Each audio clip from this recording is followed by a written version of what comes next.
welcome to tonight's episode of Better Together. This is a little strange because we're only on Facebook tonight. We do not have Instagram because we don't have just one guest tonight. We have two, which we're really excited about. So come on into the comments tonight and really every night, but this week especially, and as we get into some conversation, Wade and I always encourage you to be participating in the comments, and so we would love for you to be doing that tonight. So come on into the comments, let us know that you're here, let us know how you're doing. I'm trying to pull it up actually so that I can monitor the comments tonight, since I don't have to have my phone up there for Instagram, which is really strange. Also, I'm flying solo right now. Wade will be here in just a minute, y'all. Literally every Better Together night, it is like a fly by the seat of our pants. Like, is Maverick are we going to get him down in time? Are we going to get everything? Y'all should see the house upstairs. I can't even talk about it. It literally looks like a tornado went off. Y'all didn't tell me that as kids get older, they get messier. Why didn't anyone care to warn me about that fact? And so our house is, I can't even go there. So Wade is upstairs. He is trying to get Maverick down for bed, trying to get his bottle and all those things. So he'll be here in just a couple of minutes. But tonight we are really excited because we have LaNesha and Naomi joining us.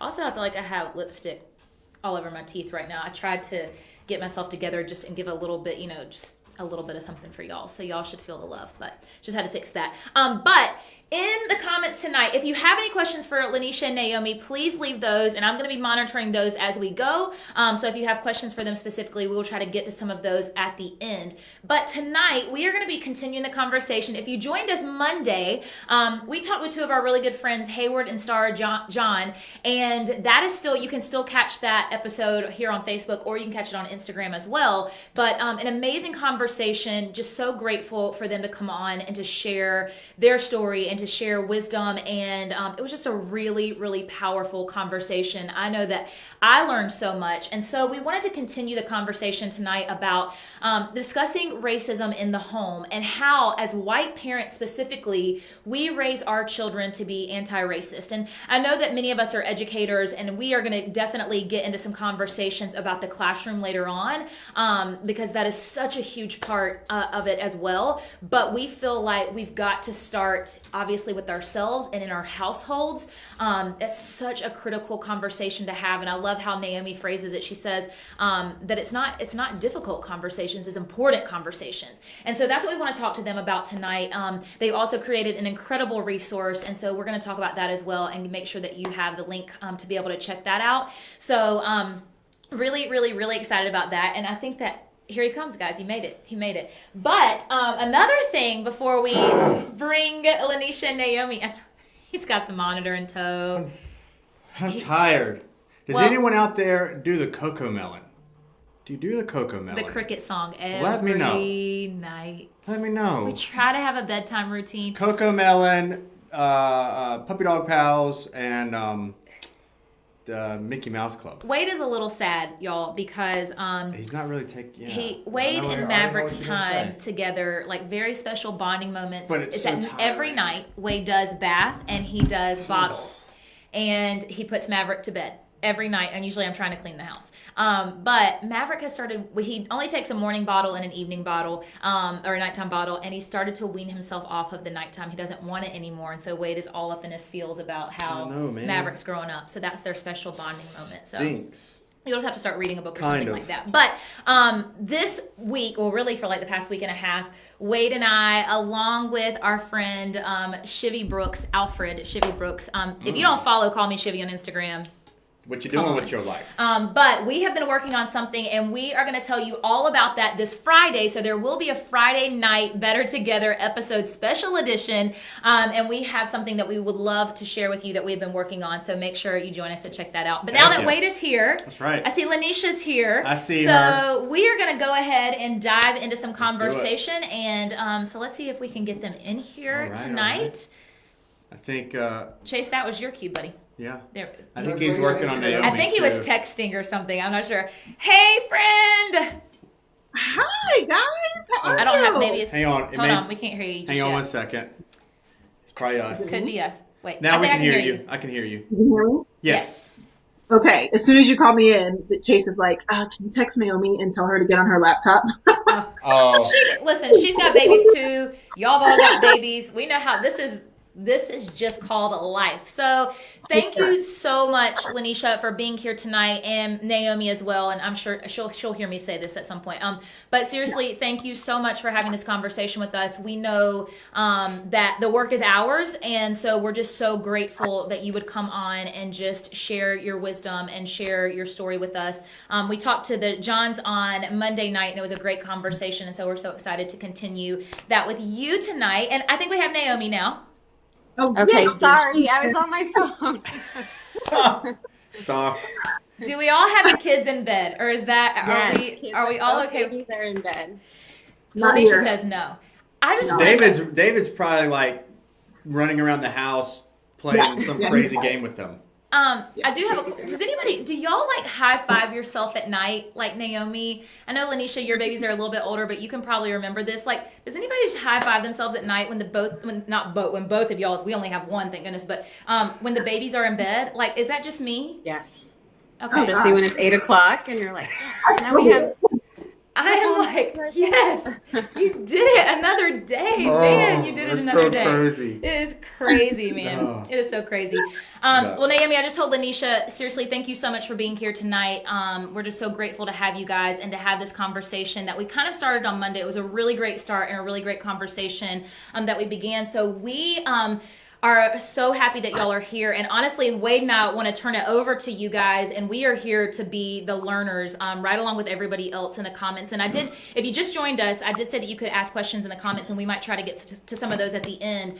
But just kind of starting off with the importance of having these conversations, because LaNesha and Naomi, y'all know that a lot of our audience, all three of us, are primarily educators, right? And so talking about this in the classroom is such an important piece, but really we wanted to start with how do we have these conversations in our homes, because we feel like the work has to start with us individually and with our households, and kind of get those things in order before we start really moving on into our classroom. And obviously it's the summertime right now, but can y'all just speak a little bit about having these discussions in the home? Yes, sir. You can go. Yeah. Okay, so it was interesting. Just everything was happening, and I'm going to speak for Naomi, even though she's sitting right here. When things happen like this, which unfortunately they've happened in the past, and you just get so angry and you get so emotional. And my partner here, Naomi, when this happens, she has a period of grief, and then she has to do something. It's just how it's what she does to sort of heal, to process. And so, as we were sort of healing over the past couple of weeks and like crying on Marco Polo to each other and just having a really hard time, she sprang into action and she was like, we need to put something together. Because the other thing that was happening was, I mean, when I tell you people that I have not talked to since the second grade, in my DMs, all of a sudden asking like, what do I do? How do I talk to my family? Or can you help me? They were just trying to figure out, how to deal with this racism, basically. And so we thought, okay, since we're getting like a million messages, let's try to put something together. And I don't know if you want to add on to that at all, Naomi. Yeah, I think you said it all. And what's funny and sad is that a little bit before all of this kind of came to a head is that LaNesha has been telling me for months, like, you need to put together a resource for parents. I feel like you could really speak to that. It really goes along with what you've been doing on your platform, and a lot of people would listen to that. And I was kind of dragging my feet on it just because we had so many other things going on.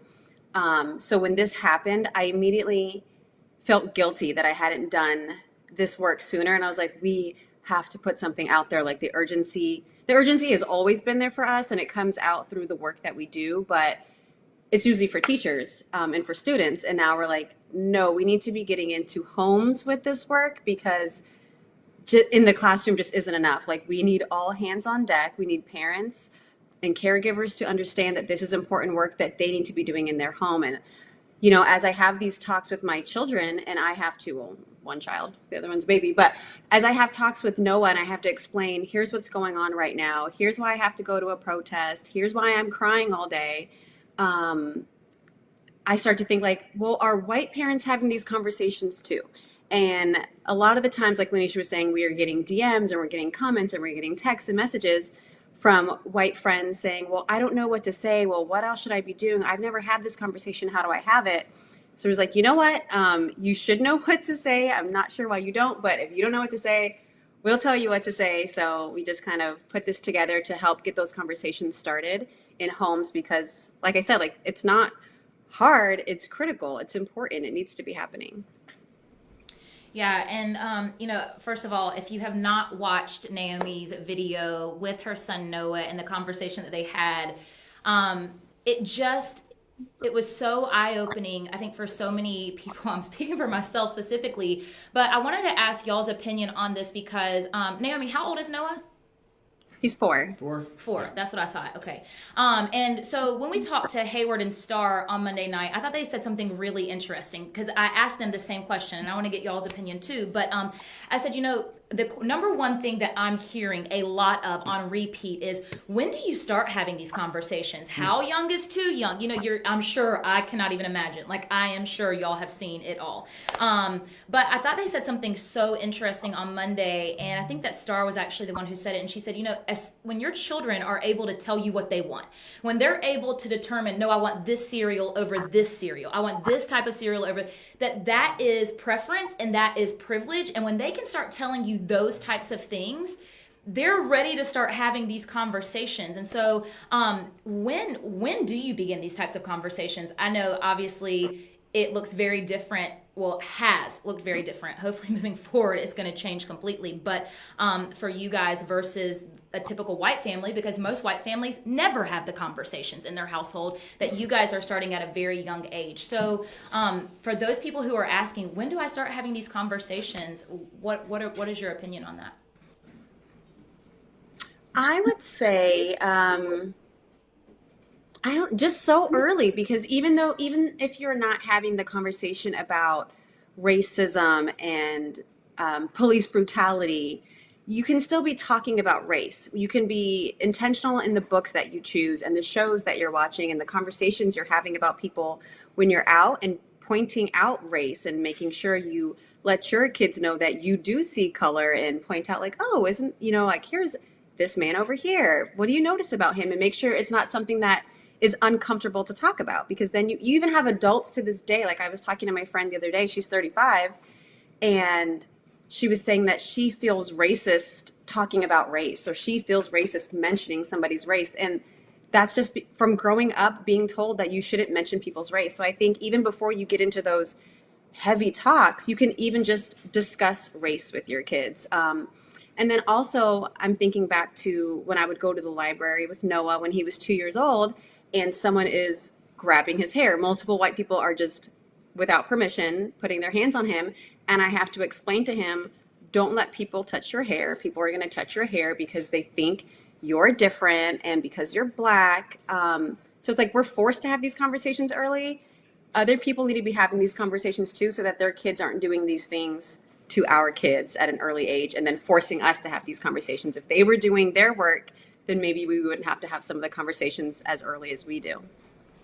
Yeah, I mean, it's one of those things to where we have got to be more intentional about having those type of conversations. And like you said, it's an innate, as a human, it's intrinsic to have those misunderstandings if you haven't been educated or talked to about culture. And that's one thing that you drive home, and that's one thing that's really stuck with me that you've said about, I mean, you've been saying it for a while, but I was really able to watch your session and really dive into it. And culture is everything. It's not just race, it's culture. It's an extension of that. And you can start talking about that whenever. You can start talking about that when Maverick's in the womb, right? And so just talking about it, and definitely being intentional about when we do it and how we do it with our kids is very important. Yeah, I think, one of the things too is what Naomi, you were talking a lot about. And when I was watching Shivi's live the other night and talking about those microaggressions and talking about, they were listing all of the microaggressions that still to this day happen to them all the time, right? On a daily basis. And so I think that is why it's so important to start these conversations young with children, because if we start having these conversations now, maybe they won't grow up to be adults who are still doing those very same things. And so much of it goes back to educating ourselves, right? And doing the work to learn those microaggressions and to understand it's not your job to have to say, hey, don't do this, don't do this, don't. It's our job to do the research to understand those things. And so, and one thing too that we talked about the other night is, for so many white families, when things get uncomfortable, we can put a pause on the conversation and just say, oh, we'll talk about it later, right? Away. And that's privilege. And that is something that you cannot do with your children. And so one of the things that Wade and I are holding ourselves accountable, even when Maverick is as little as he is, there are certain steps that we can take. And so obviously with literature and books, what are some other, if I were to say, what are some other recommendations that you would give me as a white mother to my son, things that I can start implementing with him at a young age, to where this becomes really a thought of habit for him rather than something he has to intentionally think about? Because for us right now, at the phase that we're at, we're having to relearn. We're having to create new habits, create a new thought process. So what can we do with our children now so that's just their habit of thinking as they grow older? So not necessarily speaking to you too, but just in general, I feel like we've been interviewed about this, a couple times over the past week or so, and I keep saying, I just wish people would stop being weird about race. I really wish that it could be normalized. We've been getting emails from people that have used our resource with their children, and they are just either so surprised or devastated or heartbroken because they're like, I thought my child, I thought this was going to be a refresher.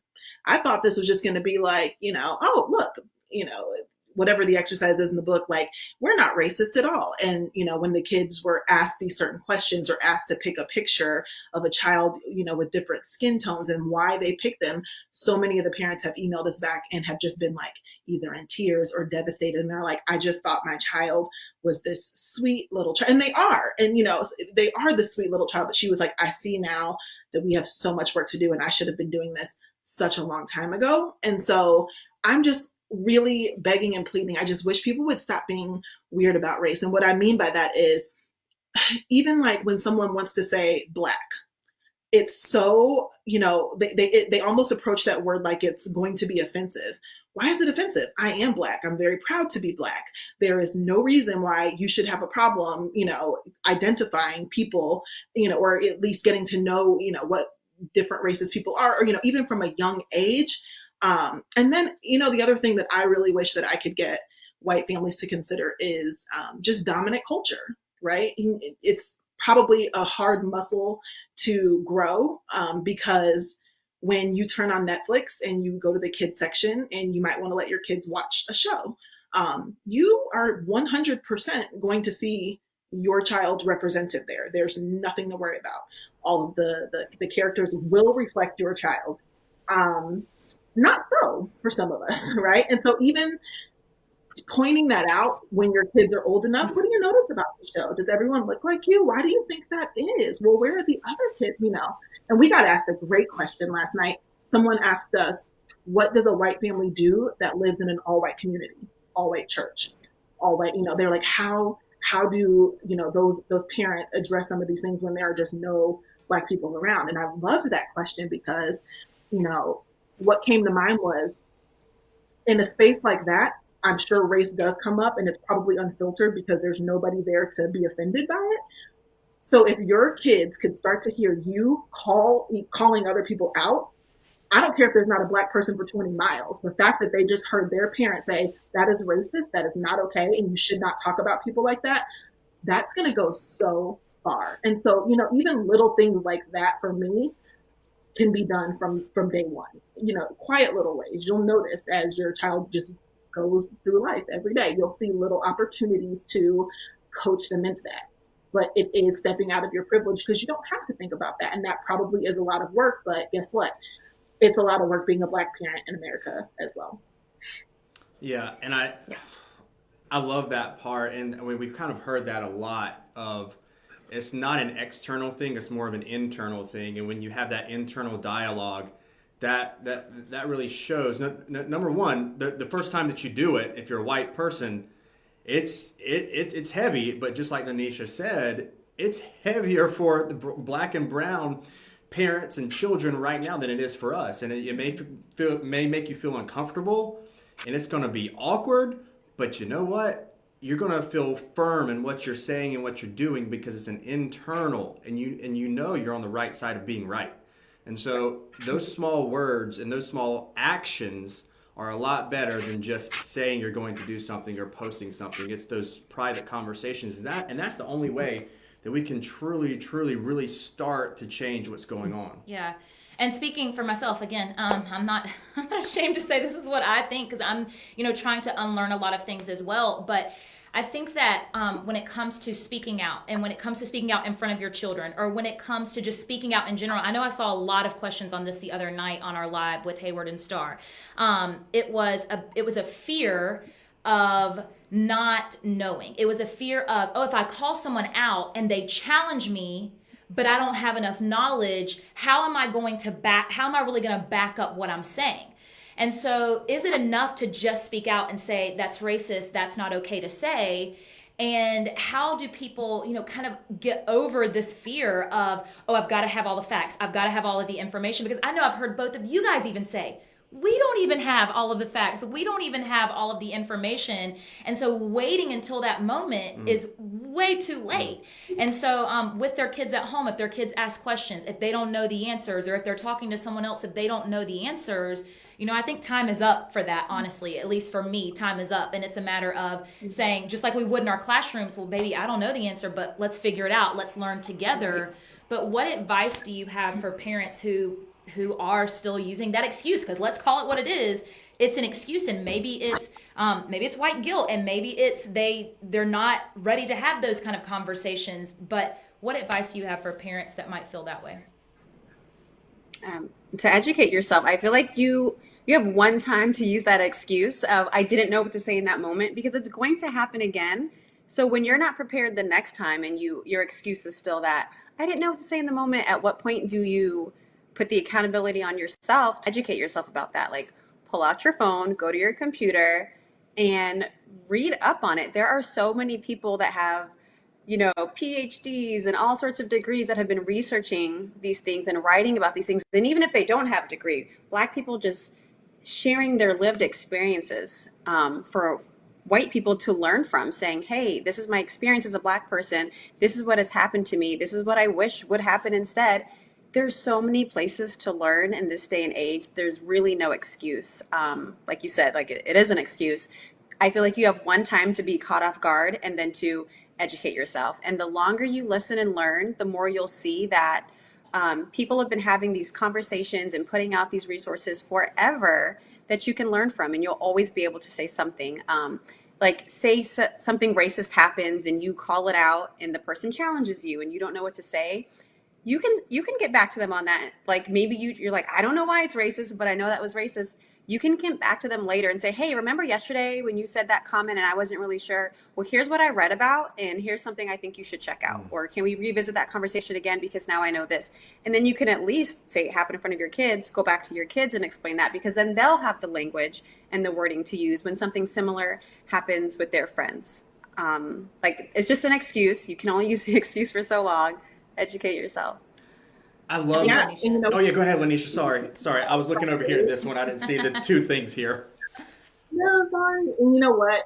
And I love that Naomi's saying that, because especially now, there are curated book lists all over the internet. There are free documentaries on Netflix and Apple TV, and like there at this point, there's no excuse. And with the book that Naomi and I are working on, it speaks to this, because so many people are so defensive about racism and the way things are. They're so quick to make an excuse for everything, but it's really because of a lack of education, and that's our fault as educators. How many decades have we been teaching one-sided history or glossing over anything negative and, anything that would make the United States or a country, or even the world, look less than perfect, and then people can't understand why things are the way that they are today.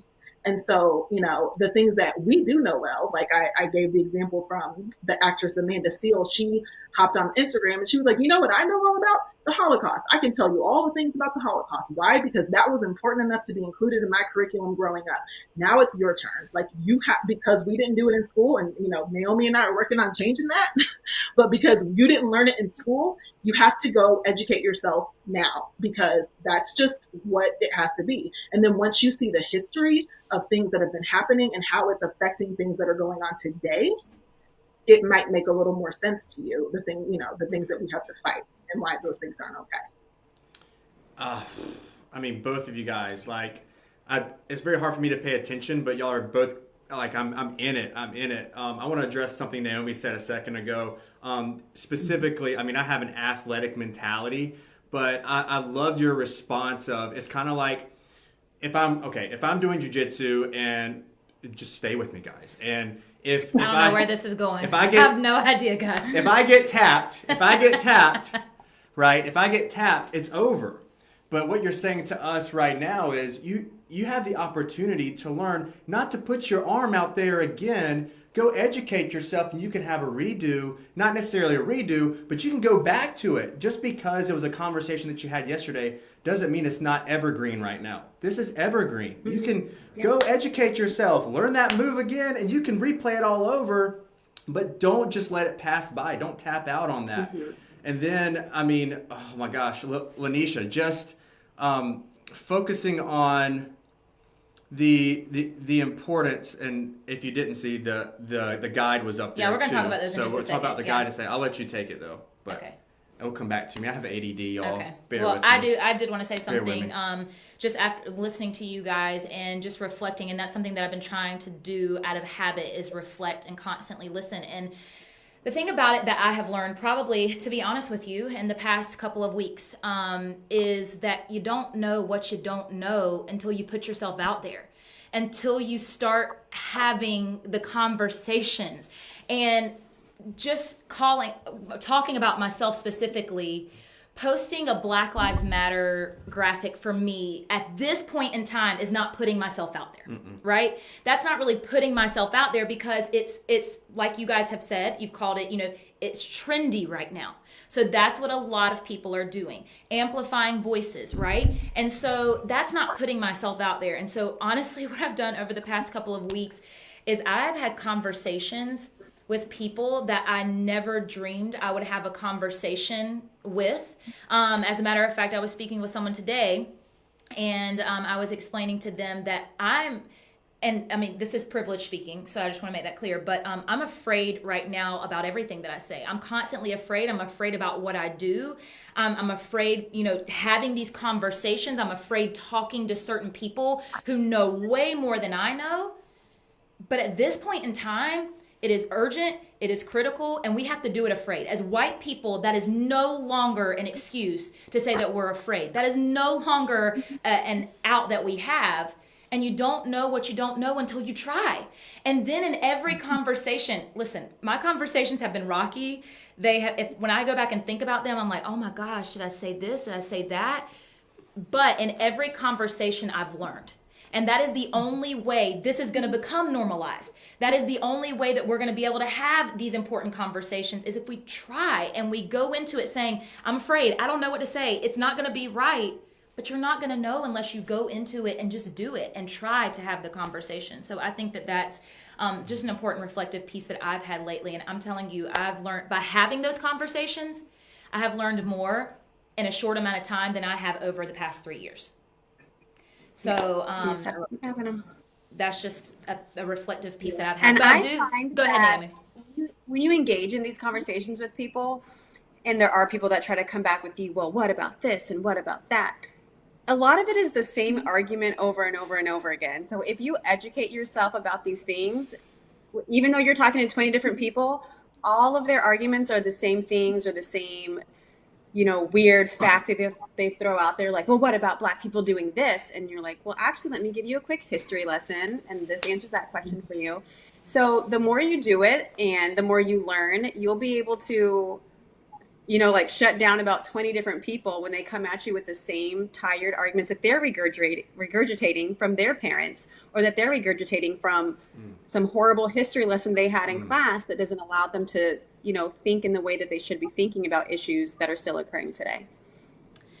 So I want to shift gears. I remember my He thing. remembered it? Okay. I had to ready, type in guys. my phone so I wouldn't forget again. He's ready. Sorry. I really just want to point out and you just hit the nail on the head too there, Naomi, just talking about the history component and what has been intentionally left out of the textbooks and what's intentionally been put into the textbooks. And it's our job as people now to do the research, to go educate ourselves of what really happened during those time periods. I mean, if you're a social studies teacher, you're not, and I love how LaNesha breaks it down of how you don't just teach history, you have to become a historian, right? And so you have to do that. You have to take it upon yourself to look at those primary and secondary sources. But I mean, it's crucial. So sorry, didn't want to leave without that because it would have bugged me and it was awesome. So we do want to talk about your resources that you have created and make sure that everyone knows where they can access these. And now I do want to talk just a little bit for just a minute or two about the classroom specifically. But you have 3 different resources and we have pictures of them up here. So if y'all can, because I know they're very different. And so if you can kind of walk through these 3 resources, what they offer, so that way people who are watching and they're like, this is what I need. I need something to just a starting place, a guide. If you can kind of walk through what you've developed here with these resources for parents. So we created the White Families Guide first. And the reason we did that one first is because we always knew we wanted to put out a guide that was just affirming Black people during this time. But no matter how much we affirm our kids in their Blackness, if we don't have white people doing the work that they're supposed to do, the things that are happening are going to keep happening. Like you can affirm your child and prepare your child to deal with racism, but white families need to be stopping their kids from even having the racism occur in the first place. So we wanted to put that one out there first. And we were very thoughtful in what we included. We didn't want to put too much in there because we wanted a lot of the work to be on the parents. And it was just our hope that parents are doing the work that they have to do in order to make this guide as effective as it should be. Like we tell them, before you read this book with your kids, you need to read about white privilege. You need to read about racism. Make sure you're ready with examples. And in order to do that, they're going to have to do the research, and even tells their kids in the book, hey, if I don't have the answers, we're going to look it up together. We didn't want to put all of that research in there for them and they just get to go on autopilot and read through the guide without doing any of the work themselves and internalizing those things and hearing those stories and doing the research on their own.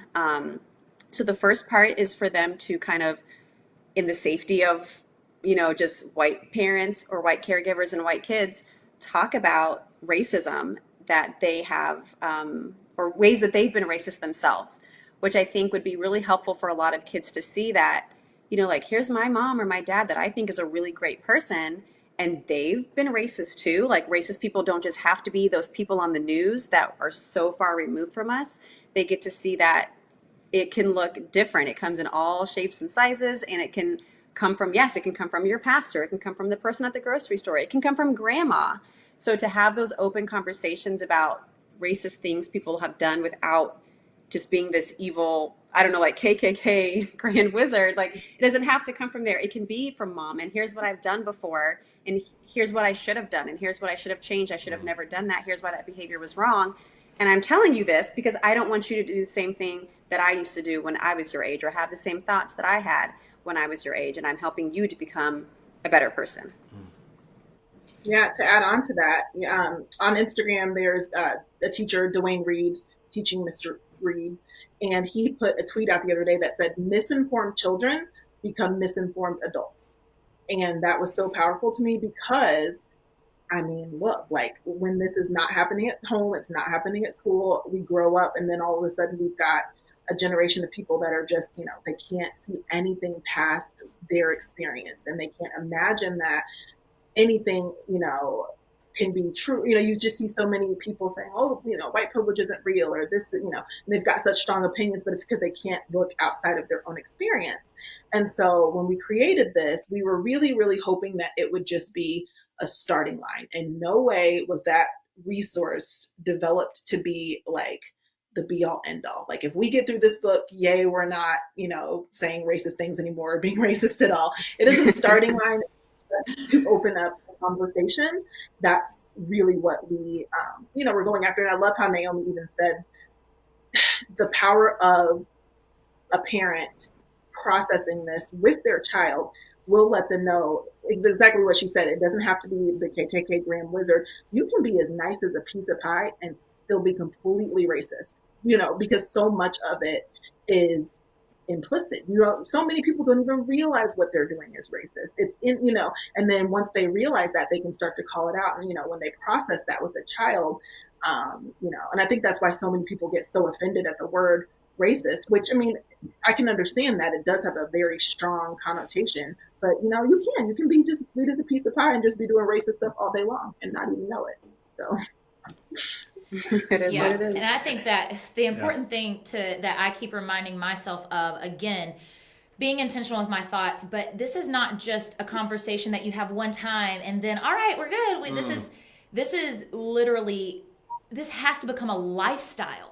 Like, it has to become a lifestyle, a consistent conversation. And like I said, I know that my work is long overdue, and there's a lot that I should have been doing. But this for me is about, but what am I doing moving forward? How am I changing moving forward? And I know that this is going to seem real silly, y'all. Okay, so I'm a big fan of The Bachelor and The Bachelorette, right? This is big, y'all. This is huge. Okay, but I'm a big fan of The Bachelor, but I've been... honestly, a lot of my reflection has come in as a parent too, of what type of media am I consuming, right? What type of media am I bringing into my own world and into the life of my child? And so one thing about The Bachelor, I think it's just things that I've never even thought about or noticed before. But this is what I mean about making it intentional with your daily life. And the thing about The Bachelor is, in 40 seasons, there's been one lead of color, one black woman who was the lead of color.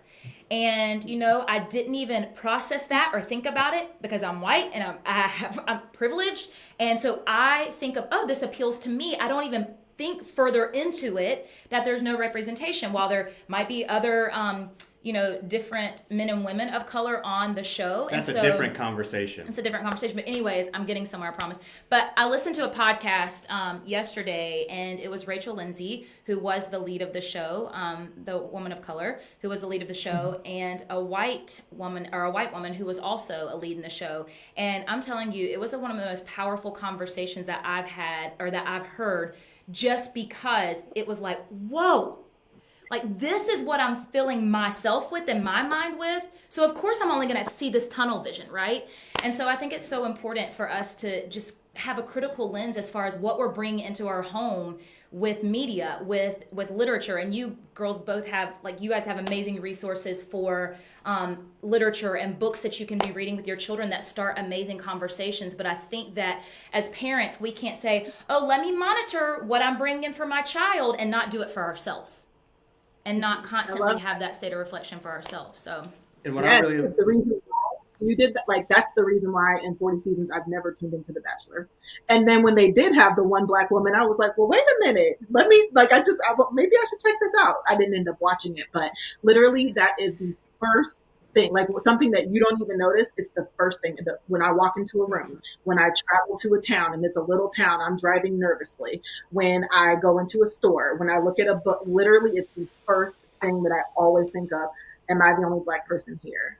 And so you're right. It's something that has to be a lifestyle, and you've got to really coach yourself into noticing it, and it will be exhausting. But I already said it's exhausting for us too. Yeah. It's very. And then exhausting. I think Always. on top of noticing it, sorry to interrupt you. On top of noticing it, especially if you're white, then you need to say about it, about the lack of representation that you see, if it's your gym or it's your grocery store, wherever you are. I remember last year, my school planned a field trip to the art museum, and this is in Denver, and the lady's taking us around, and she's showing us all of this amazing art, and it's all white people, even just this painting of this old family, and it was just white kids and this and that. And this was towards the end of the year. So I've been like putting work into my kids. We've talked about representation.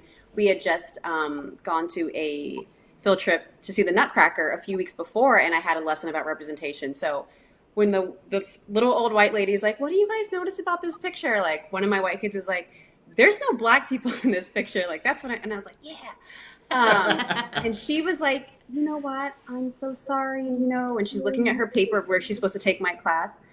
And she was like, it's not on the tour, but I'm going to take you guys to this other area. And it was way in the back of the museum, of course, but there was this area with all of this beautiful black art by black artists. And it's like, well, one, why isn't this on the tour for schools to come see? But also, like, why did it take this little kid pointing out that there was no representation? And she's like, oh, I'm so sorry. And this is actually my favorite part of the museum. And blah. And it's like, that's the first thing I noticed. And I'm just seeing my kids, and I had a very diverse group. But I'm like, I'm seeing my black kids see themselves not represented. I'm seeing my white kids seeing that only white is represented. And I'm thinking about what that's doing to them when they constantly see these messages that white is the default, white is better, white must be right. That's why it's everywhere. And then what my other students are seeing, and like, if he hadn't said something, I definitely was going to, but I think it's noticing that stuff and speaking up about it, whether it's to whoever's in charge of something or even to your kids. Like, I would always say that to my students, like, what do you all notice about this? Did you notice this? I'm going to go talk to this lady about how come there's no black ballerinas on that stage. And when they see you do that, it's powerful. And then it's like you said, it becomes internal for them. And it's something that they don't have to force themselves to do. It'll start coming naturally to them, and they'll become better allies in that way when they can start thinking in that way. And they don't have to wait for their black friend to say, hey, this just happened to me. Did you notice that? That was racist. They'll be saying, I'm on it. I'm going to go talk to that person for you because I noticed it, and I'm going to use my white privilege right now. So you guys have, I know we got off on some conversations, but you guys have two other guides too that I want to let you share about as well. Just again, so parents who are watching, they can find the right resource for them. So if y'all want to go ahead and share about those two. Oh, yeah. So this, sure. Yeah. So this one is similar, but it's different. This is for non-Black people of color to, guide the same sort of conversation. Because unfortunately, I hate saying this. I hate that I have to say it. I have a very good friend, and she's a homeschooler, and she's, really awesome. But she always, sort of talks about the fact that anti-Blackness is global. So there's a difference between like racism, but then there's anti-Blackness. That's just, worldwide. You see it in China.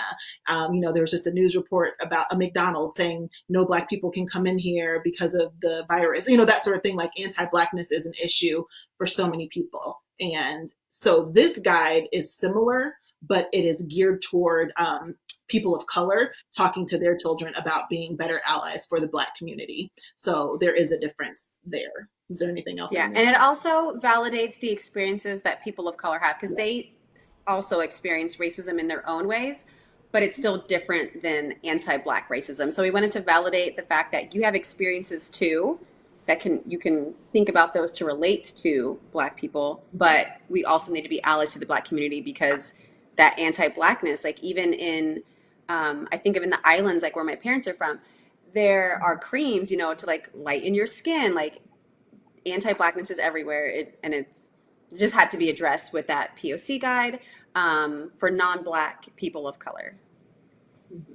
And can we just say one really critical thing about these guides? We created 3 of them, and 0 of them were intended for classroom use. Yes. We've had educators email us and say, okay, I teach this sort of kid. Do I need all 3? And we're like, no, you need 0 of them.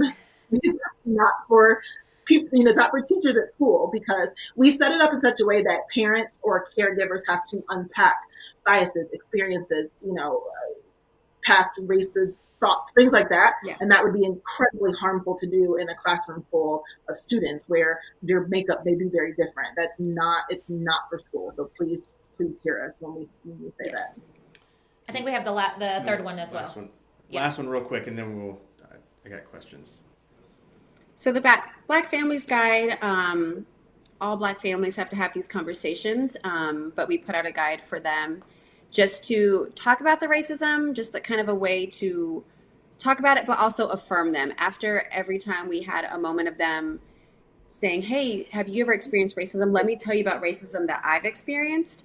Um, After each one of those pages was an affirmation that there's nothing wrong with you. There's something wrong with the racist people, because you can, like, I even have these conversations with Noah sometimes, and like he's even said like, "Oh well, I wish I wasn't black, and then I wouldn't have to deal with racism." And it's like, no, you don't say that. Nothing is wrong with you. Like, our black skin is amazing. We're awesome. Something's wrong with them. They're the ones that need to change. We're not the ones that need to change. And you have kids that grow up with these feelings of wanting to be white, or believing the lie that black is less, because they have to deal with this over and over and over again. So it was about talking about racism, but we also wanted to affirm and lift them up as well, and teach them that your friends should be allies. I think, well, I'll speak for myself.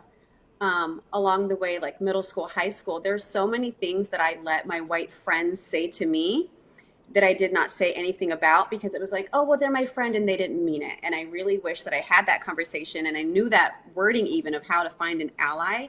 Like, your friends should be allies and allies can be your friends, because I would have never stayed in some friendships as long as I did.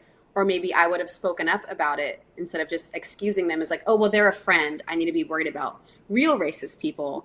Um, so we did that, and from such a young age, we think that would be so powerful for kids to be looking through that lens. If white families are doing their job and they're building allies, and our kids are, tuned into finding allies, then that could be such a great thing. And we also made the point that, but someone doesn't have to be your friend to be an ally. Whether you're friends with this white kid in class or not, that person should still be standing up against racism and being anti-racist, whether they know whether they know a black person or not. So we just kind of wanted to put that out there for all of these different groups of families. And we don't have one for every family whatsoever. We keep getting questions about that as well. And I'm thinking, right, LaNesha, for now, like that's the only 3 that are probably going to be out right now, just because we can't cover every type of family makeup. But we just wanted that last one to just be validating their experiences, letting them know that it's not okay, but nothing is wrong with them. Something is wrong with the racist person, and teach them how to find better friends that will also be allies for them. I mean, just looking at these 3 different, they're not units because they're not for the classroom, but I'm still like, oh my gosh, thank you. Thank you for doing this. I mean, this is so impactful. Number one, both of your students are so lucky to have you. And sometimes I forget that you're teachers, because you are, but you are literally changing the world. And we know how tired you are. And we know that people are just coming at you with questions after questions after questions, and you're still giving. And it just means so much to us. I know you don't need to hear that, but it does. And then just so impactful. Like, these are rock star lessons that I'm just taking in one at a time, and just, I mean, thank you both. I mean, it just means the world, and we couldn't move on with this without me saying that, just because it really, really is impactful. And I know I have people watching here. These can change what is happening in America. I mean, think about if children started looking at these right now in every single home. And the work isn't on the kids, it's on us. And that's the other part that I love about these resources is you're encouraging people to do the research and to learn.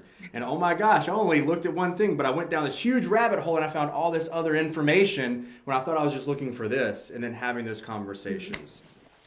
So I agree with Wade. Thank you. And thank you again for being willing to share tonight. I just wanted to ask you, though, and I know this is like a whole other conversation for a whole other day, and we don't have time to unpack all of it right now. But with our audience obviously being mostly educators, how does this look from having conversations either, and it doesn't have to be that you have children, right? Having conversations with your spouse, having conversations with your family members, having conversations in your household, to the classroom, where now you are speaking to students who all come from different backgrounds, parents all have different beliefs, and they're teaching kids different things in their homes.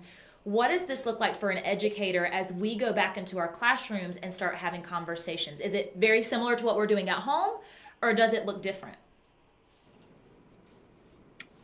I'll start by saying I think one of the first things that needs to happen is going to admin and making sure that admin's on board so that it can trickle down, through all of the teachers so that something's not just happening in isolation in your classroom. So sending out an email or having a conversation with admin and saying, hey, moving forward, we should have been doing this work, but moving forward, what are we doing as far as like anti-racist, anti-bias training?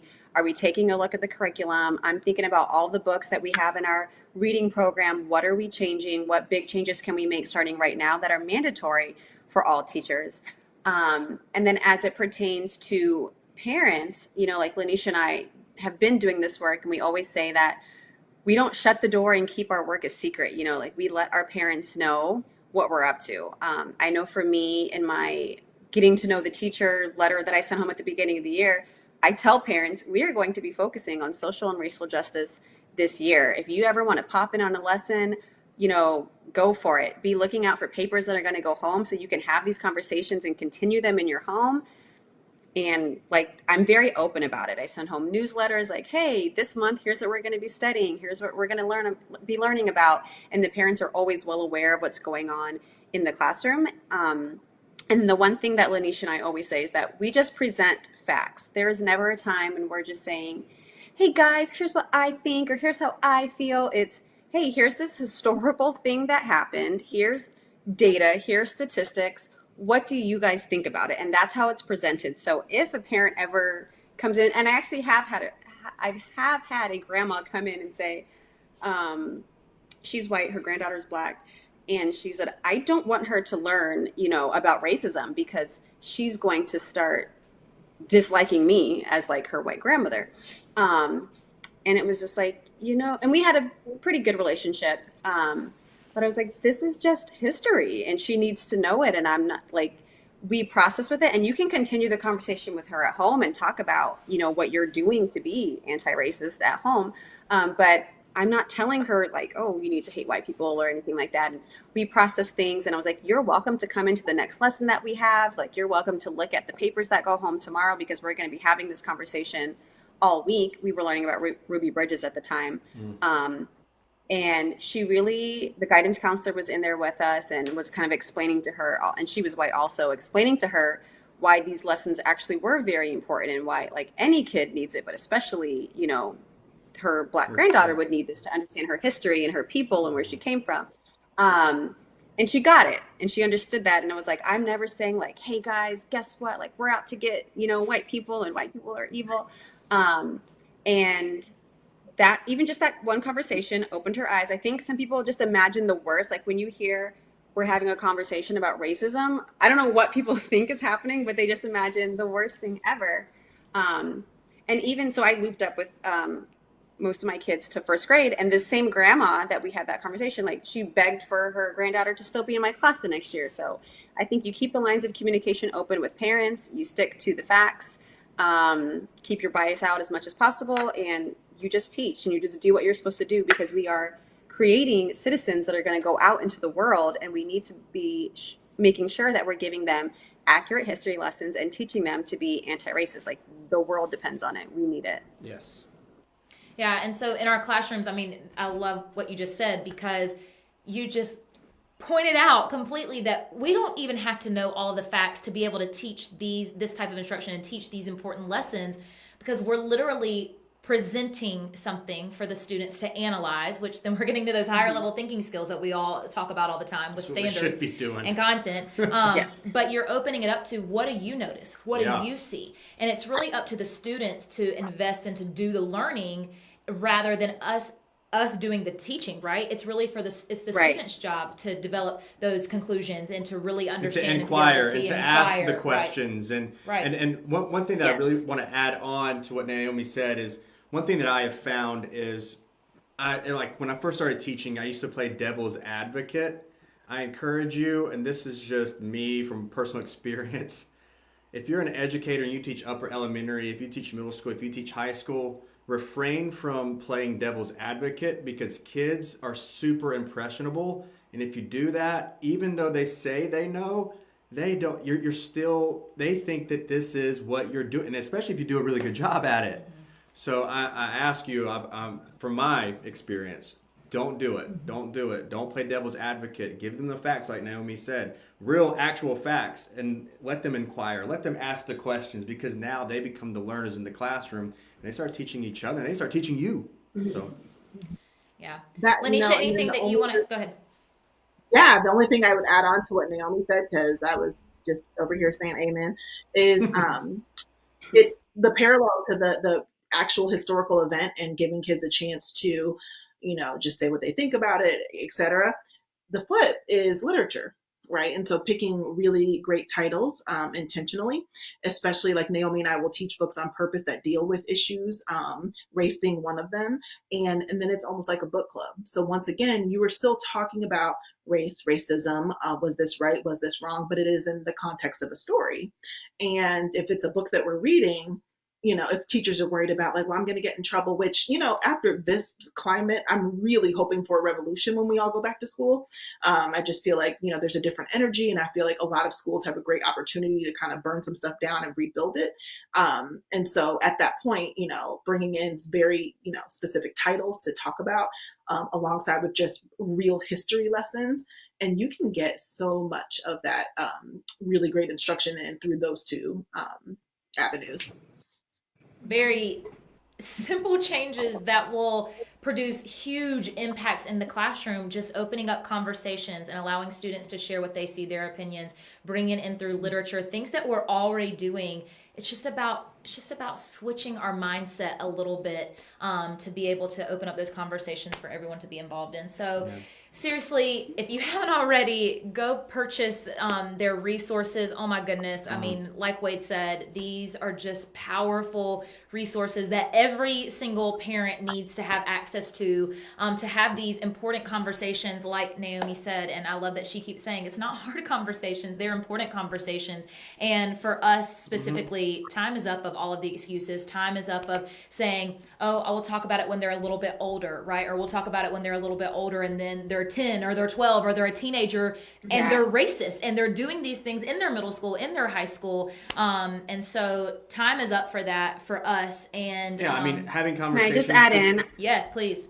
Sorry, I just had someone message me yesterday, and she said, even though, your guide was aimed at, younger students, I still used it with my 3 teenagers. And she said they didn't care about it. They didn't even want to have the conversation. They're already racist. And I'm just so shocked, and I don't know what I'm going to do. And she said, I am a member of the LGBTQ community. So I thought in my family, we understood accepting people and love and all of that. And she's like, I cannot believe that my kids are this age and they're already racist.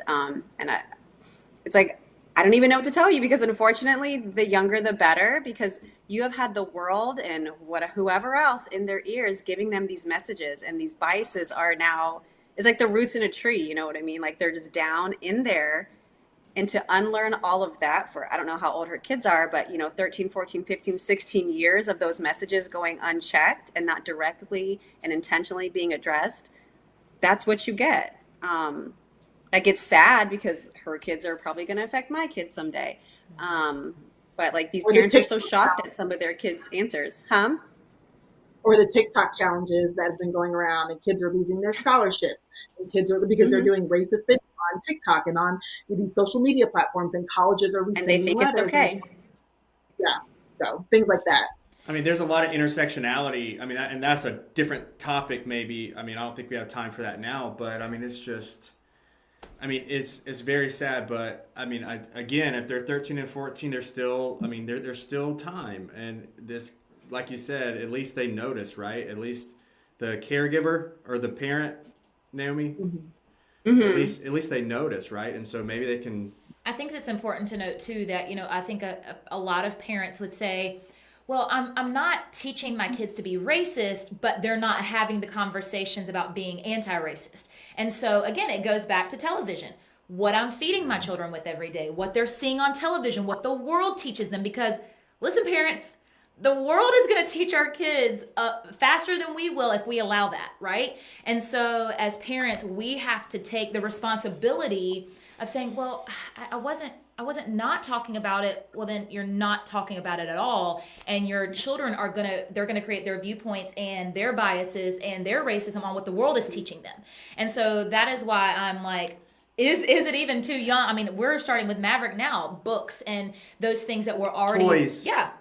Toys, television shows, the things that we're already putting in front of him, we're being very intentional about that, because what they see over and over and over again is what becomes their world. And so seriously, we have learned an incredible amount from the both of you. And again, we know that you do not have to do this and that the work is ours, and that is something that we are committed to. But we're just so grateful that both of you would take time away from your families and time away from yourself, that you could be spending in self-care. Because it's 8 o'clock. Yeah, because it is 8 o'clock and your babies are actually in bed. But we're just so grateful that you would come and share and help us continue on this journey, along with everybody else that was watching, along with this journey to making change and to being the change and to being about change. So thank you both so much. Thank you.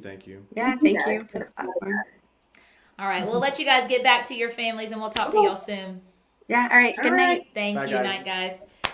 So, man, I am telling you, if you're not following them on social media, just to read and they're constantly every day just providing so many resources and so many things that just challenge my thought process. Yeah, I learn from them every single day. I'm like, oh my God, like it's very, I check myself. They make me check myself, and I'm like, crap.